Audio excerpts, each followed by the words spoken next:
Live from the chicken wing capital of the world, Buffalo, New York. You're listening to the Child Care Bridge Podcast, your source for the best tips, tools, and tactics on how to market and grow your child care center, ensuring total domination. Total domination. This is the Child Care Bridge, and this is your host, Michael Tasner.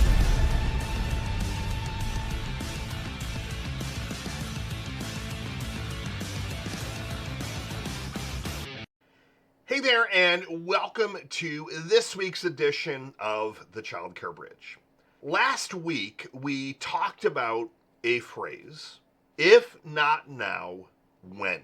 And the whole premise, the whole idea behind that is that there are a lot of things that you put on this list of shoulds. I should execute this new marketing. I should budget for this. I should pay myself and take profits first. I should improve my culture. All these different things build up on a should list. And then your optimism from the beginning of the year just kind of starts to dwindle. And it's not necessarily a fault of your own, but it's just life gets in the way, business, fire drills, headaches, payroll, like that. There's always something.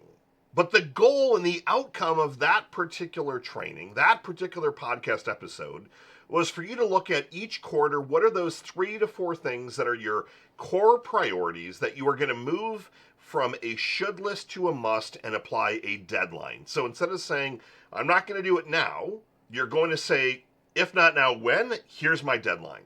When? But when I look at why do things always continue to go off the rails?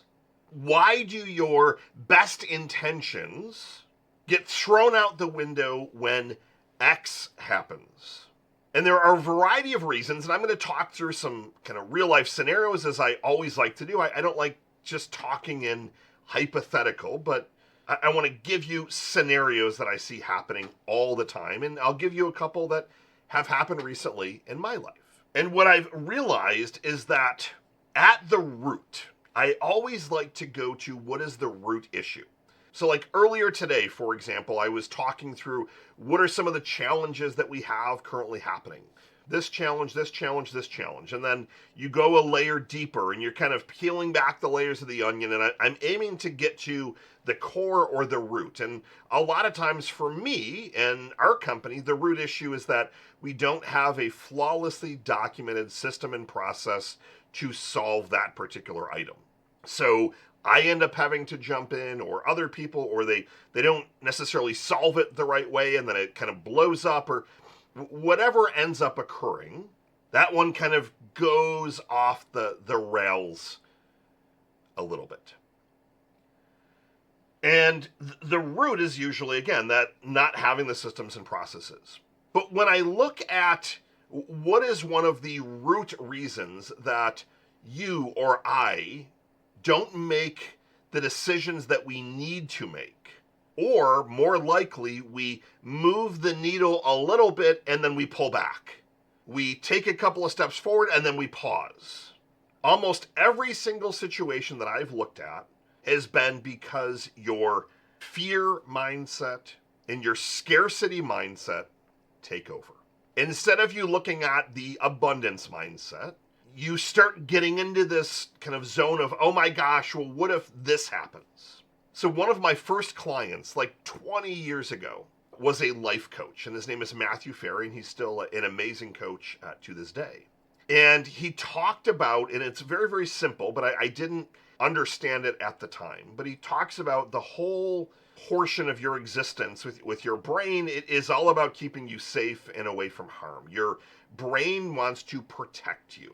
So when you start to advance on something, you pause because your brain's like, whoa, we've never experienced this. What if you get hurt?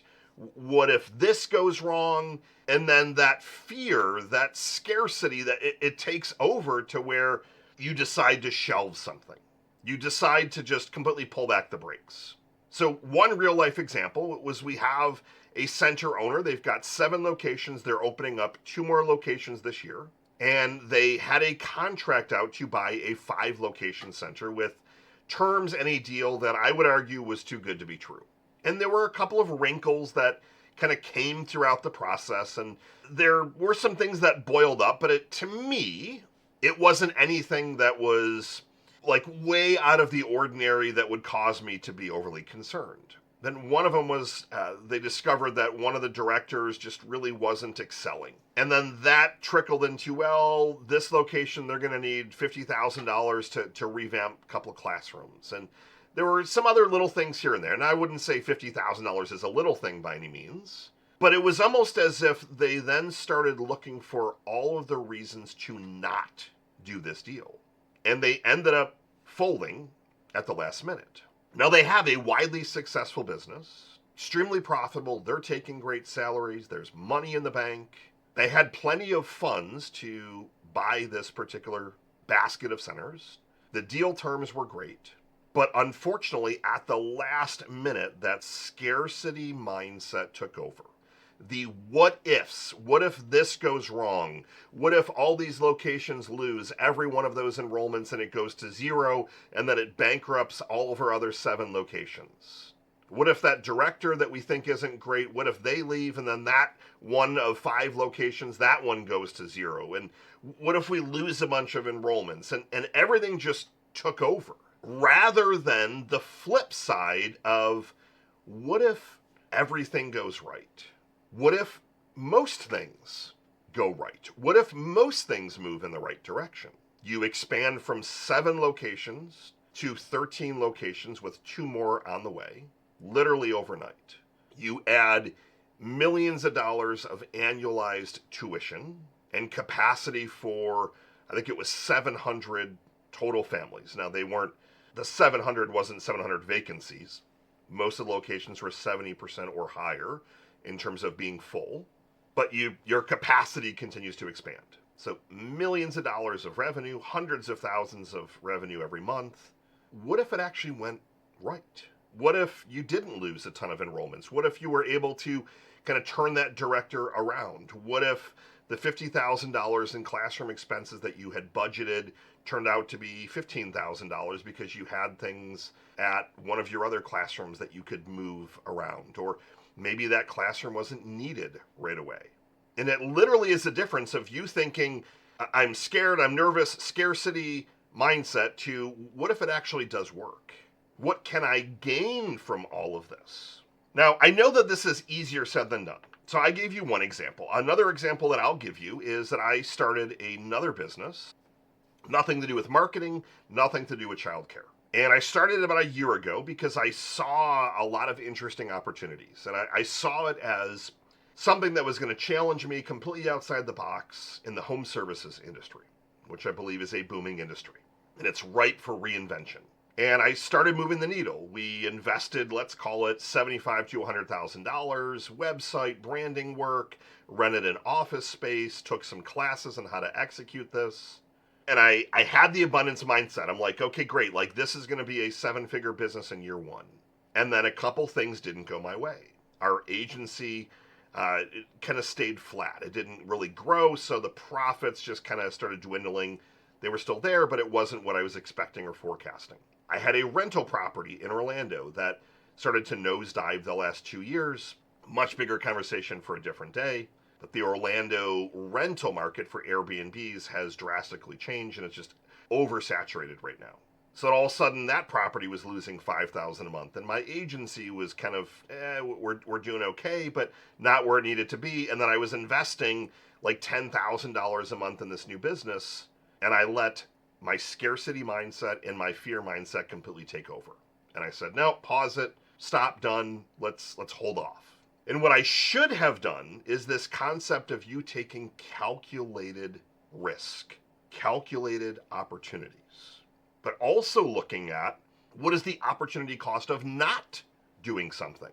So if I go back to the situation of the center that had 7 locations, 2 more on the way, potential to buy 5, what is your opportunity cost of not doing that deal? Well, you don't grow as fast as you want. They have a certain plan where they want to get to and then exit at a very nice multiple.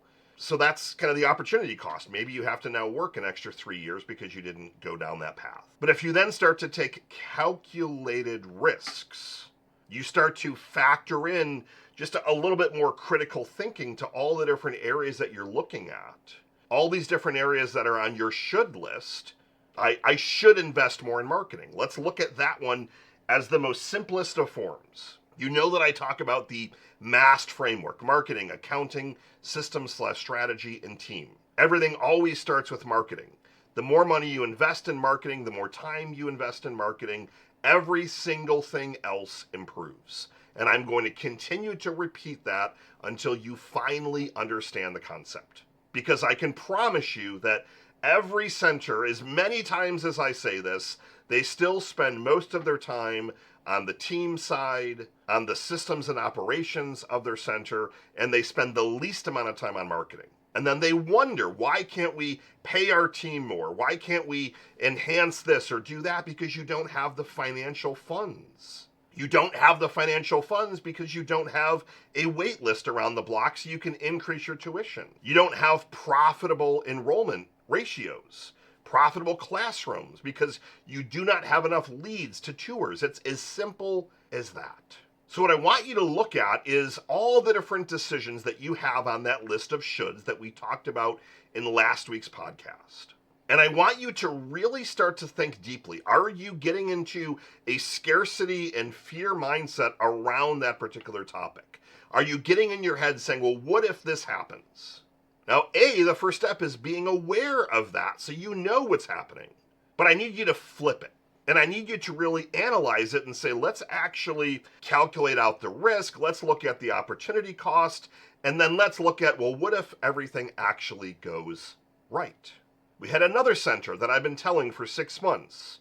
If you want to improve team member happiness, outside of all the other things that we've talked about, you need to do a wage increase across the board. And it was an uncomfortable wage increase to where it was going to eat into a lot of their profits. But we calculated it out and said, can we afford this right now, assuming nothing changes, yes or no? The answer was yes.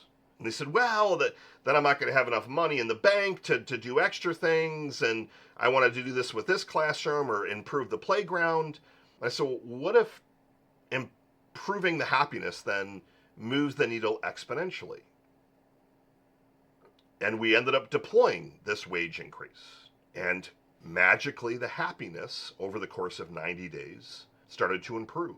We were able to shave off almost 70% of time from getting a resume in to getting a new team member on board, because their current team then felt compelled to go to Indeed and a few other places and leave positive reviews about the happiness and the pay. And hey, our managers and the owners appreciate us and they're paying us higher than average wages. And then all of a sudden, you're recruiting all these people. Now you're able to hit all the enrollments that you want to grab because you can be within ratio. But if you continue to stay on that scarcity mindset and that, well, what if these things happen? I need you to, again, flip it and look at, well, what if everything goes right? What if it actually does what we're aiming for it to do? What if deploying that new website helps generate X amount of new enrollments? What if throwing an extra $2,000 a month, so $24,000 a year, what if that drove you 50 enrollments? Let's say your enrollments are worth $1,000 a month each, $250 a week. So you could invest $24,000 over 12 months to get $50,000 a month for typically at least 2 years. That to me is some of the best marketing math that you can do. 50,000 times 20 months. On average, they're staying for 20 months. So $500,000 year one, $500,000 year two, plus all the referrals that you end up getting by you investing $24,000. Who would not take that deal? And I can tell you that center after center after center that talks to me, that talks to my team, almost every center continues to operate from a scarcity mindset and worries. Nothing's going to happen. Everything is going to stay the same. The way that you win in this industry is by being a bit more aggressive, but you can take those calculated risks. The way that you win is by having that abundance mindset, that things are going to go in the right direction. They're going to move. So I want you to take a look at all the areas that you have been limiting yourself, limiting your center or centers, and look at which of those you can start to move the needle on now. Not in 6 months, not in 12 months, but now. What are the things that you can take that calculated risk to actually finally start accomplishing your dreams, your goals, your key priorities, and not letting the fear mindset take over? Get out there, take some action, make some core strategic decisions with an abundance mindset. Michael Tasner signing off. Good morning, good afternoon, and good night. I'll see you next week.